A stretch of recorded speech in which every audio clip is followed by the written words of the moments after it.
Mikkel Strøm. Jeg er uddannet kropsterapeut og punktør, og jeg har klinik hernede i Nyhavn. I den her video vil jeg vise lidt om, hvordan en behandlingsform den udføres.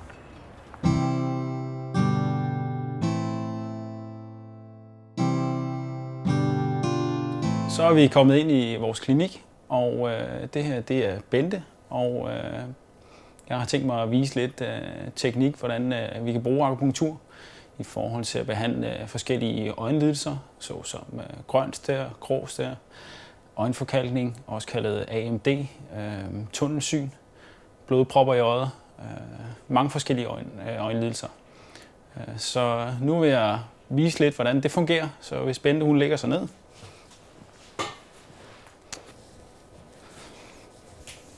Som I vil kunne se på videoen, har øjenbehandling ikke noget med at gøre at stikke nåle i øjet. Det foregår udelukkende omkring øjet og i hænder og fødder. Det som den her behandling gør, det er, at den bliver ved med at stimulere det område i hjernen, som har meget til øjnene at gøre.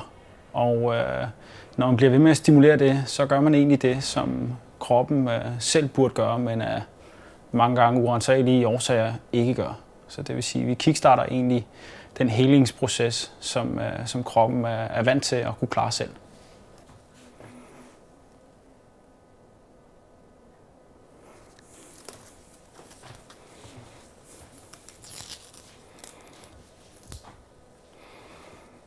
Det er vigtigt at sige, at den her form for behandling ikke kan kurere øjensygdomme, men i langt de fleste tilfælde vil kunne forbedre tilstanden eller bremse den negative udvikling.